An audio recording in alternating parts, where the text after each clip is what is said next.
Sakafet YouTube, and welcome back to my channel. Let's cook with me from start to finish.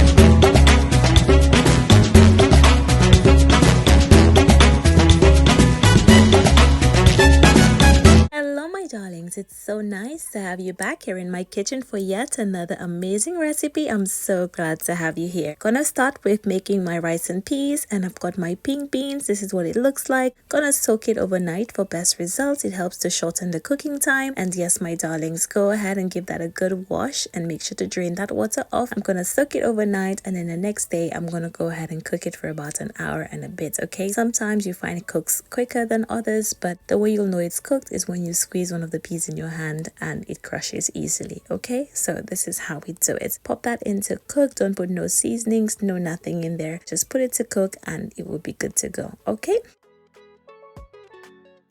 so now we have our chicken, and I got that from my butcher. I love getting chicken from my butcher now just because it's so much better quality than when you buy it from the shop. To prep it, I'm going to cut off the bottom pieces, you know, like the feet, and I'm going to cut off all that yellow bits. Okay, give the chicken some good loving. All right, so the method I'm going for today is a spatchcock method. This is where you cut off the backbone. In my case, I like to just cut the backbone in half because it's my hubby's favorite piece. So yes, my darlings, go ahead and prep it, cut it up. It's very easy to do. You can use some very sharp kitchen shears to do this. The video is pretty self-explanatory. I'll just let you watch what I'm doing.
So once I was satisfied that all loose skin and hairs and everything that I don't want on my chicken was removed, I did give it a good bath with some lemon juice, cold water and vinegar. And just to let you know, I am not doing this to kill bacteria. Okay, bacteria will be killed once the chicken is cooked. This is my way of prepping that chicken, getting it nicely rinsed. Okay, and it also helps to soften the chicken as well. And this is just my own preference. Okay, so you don't have to do this, but if you want that chicken to be nice and flavorful because you don't know where the chicken's been, give it a good little treatment like that. Okay, so over here it's nicely done. I added some oil, and then I'm gonna create a little dry rub, which is made up of salt, paprika, all-purpose seasoning and some mixed herbs. Mix that in well, and then you want to put that on the chicken. Okay guys, this is my own little marinade, and darlings, this goes such a long way. Okay, see how beautiful it looks. So rub that in. I'm gonna leave a little bit just for underneath the chicken, and this is about a teaspoon of everything. Okay, I'll go in with some jerk seasoning, some of my homemade green seasoning, some browning for some color, and then I'm gonna rub that in and massage it well. Now the one thing I will say is, for best results, let this marinate overnight, but if you don't have lots of time, just give it at least 15 minutes somewhere. It will, you know, absorb some of those flavors. Okay.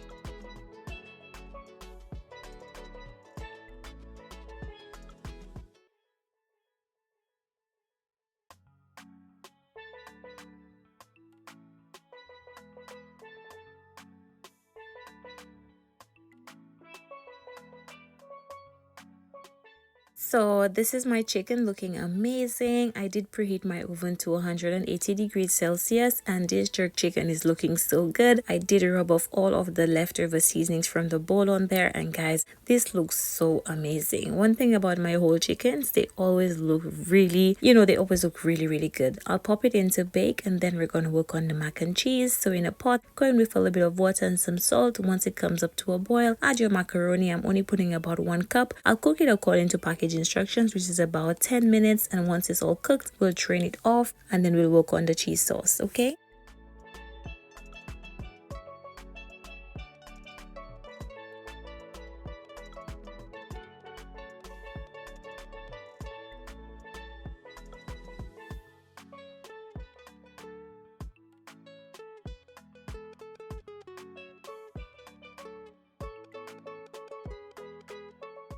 Once it's been about 10 minutes, it's time to check on my pasta. And me, if you're like me, I love to clean up my stove as I go along. I don't like cooking on a dirty stove. Let me know if I'm the only ones in the comments. So I'll drain this off and I'll check on my beans. As you can see, it's already soft and nice, and this is what you want. Okay, go ahead and transfer it to a bigger pan because we're making some rice and peas. Okay, so add that to a pan, add a little bit more water, and the water level was a bit too low, and I'm just also going to add in some coconut milk, about half a can of coconut milk, just half a can. If you're making a bigger pot, you can put all of it, but I'm not making that much rice today. And I'm also going to add in some of my Spice Jamaica all-purpose seasoning. I'll also add a little bit of salt. I'll put 1 scotch bonnet pepper and some thyme, and then I'm going to add in 1 spoon of my homemade green seasoning, and then we're going to cover that up. Okay, you can add more or less of the green seasoning. It's just a blend of fresh herbs, so you're not hurting anybody by putting in whatever amount you want. Cover it and let it boil for about 5 minutes, and then we're going to go ahead and work on the cheese sauce for the mac and cheese. So I'll add in some salted butter to a pan, and then I'll also add in a little spoon of flour. Mix that in well, and then you want to form a nice roux before going in with your whole milk. I love to add a mixture of milks in mine. I love to add evaporated milk, and I love to add whole milk, but you can add whatever milk of your choice. Okay, so this is what I like to do. Stir it in, whisk it in, and yes, my darlings, once the sauce starts to thicken, you can add your cheese. Season it up to your own preference, of course, but please make sure to check down below for all of the cheeses and ingredients that I used in my mac and cheese.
So once everything was nicely poured, I did go ahead and add in my leftover mozzarella and cheddar cheese, and I will top it off like this. My oven is already preheated as well because the jerk chicken is actually in there at the moment. So I'm just going to put my mac and cheese on the bottom tray. And yes, my darlings, once it's all topped up to your preference, go ahead and add some chopped pieces of parsley on the top. This is optional. I just love the way it looks once it's all baked. And yes, my darlings, cover that up with a foil. Let it bake for about 10-15 minutes, and then we're going to take the foil off and give it another 10-15 minutes for best results. Okay.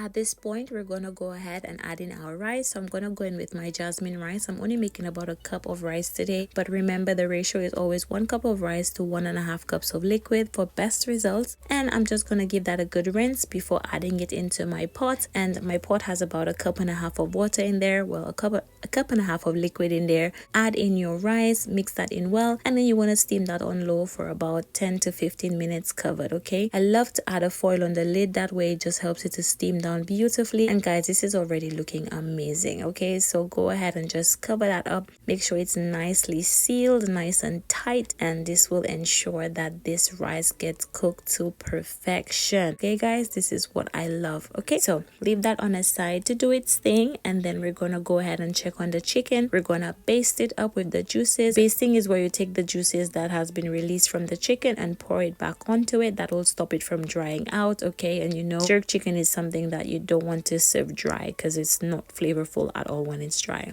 Use all those juices and baste it on. Okay, you can use a spoon as well. You don't have to use this fancy gadget that I'm using. You can just use a spoon and just pour it back on, and just keep pouring it back on till you're satisfied or till your hand starts to hurt. We're gonna put it back into the oven for another 15 minutes, and we're gonna work on our steamed veg.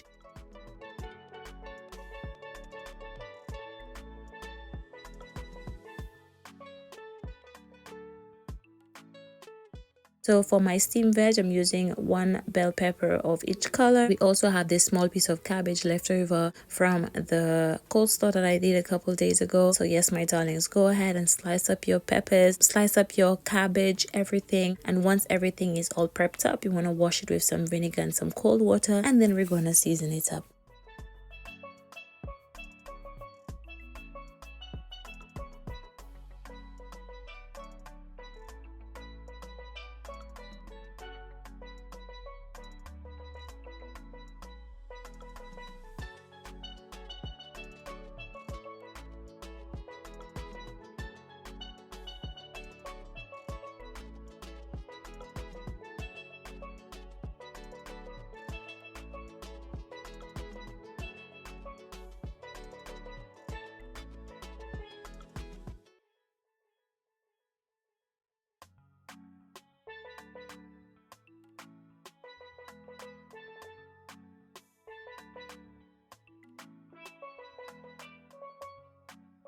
Yes, my darlings, once everything was washed and prepped, it looks so good. Go ahead and transfer it to your pot. Add in a little bit of mixed herbs, add in a little bit of all-purpose seasoning and some butter, and you want to steam that for about 5 minutes covered for the perfect veg every single time. You guys probably know how to make my veg off head now, because this is the only and the best way to make it. Okay, go ahead and put that to steam. At this point, my rice and peas is ready, so I'm gonna go ahead and fluff it up, remove the scotch bonnet pepper and the thyme because they already served their purpose, and this is looking so good. Okay guys, once I fluffed it up, I also just cover it up for a couple more minutes because you know any leftover steam will just keep getting that rice even fluffier. And oh my god, if only you could smell how amazing this is.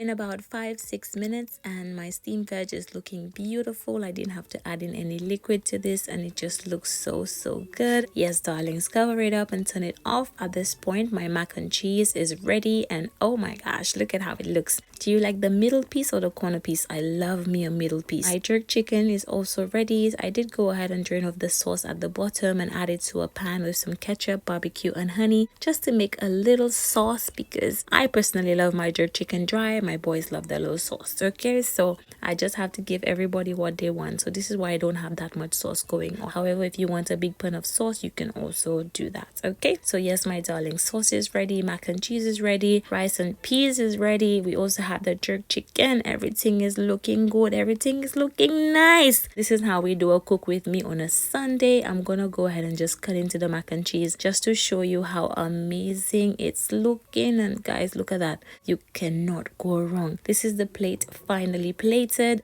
Oh my gosh, guys, it looks so good. I'm gonna go ahead and put some of that gravy on the top of the chicken.